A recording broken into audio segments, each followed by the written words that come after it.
There's this really great story about St. John Bosco, who's undoubtedly one of the greatest saints in the Catholic Church. And he was a man who was incredibly intelligent, which means that he had a church career, if you will, right in front of him as a possibility. One day when he walked into the sacristy to get ready for Mass, the sacristan was being particularly rude to a young man. And at that moment, St. John Bosco had a choice. He could either be the churchman that was just ignored that and went on with his thing, or to be a saint.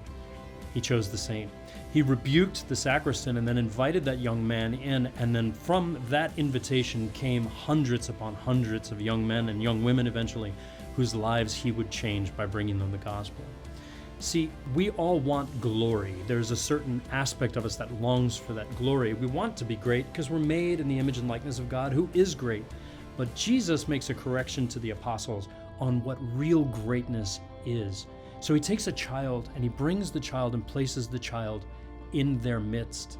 Imagine what that moment was like.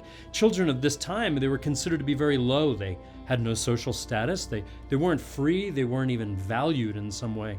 And Jesus brings this child over and he meets this child eye to eye. You can see that loving, kind smile of Jesus for this child. And he says to them, "You want to be great?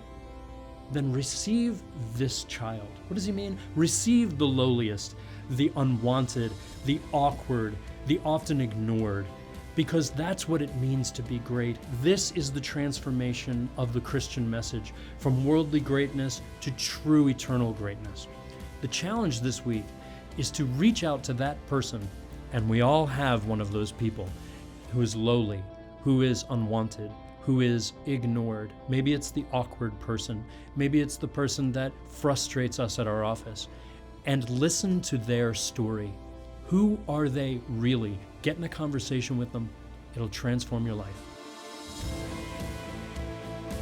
Remember to subscribe here for the 2 Minutes to Virtue weekly challenge and to share it with your friends and spread the joy of the gospel.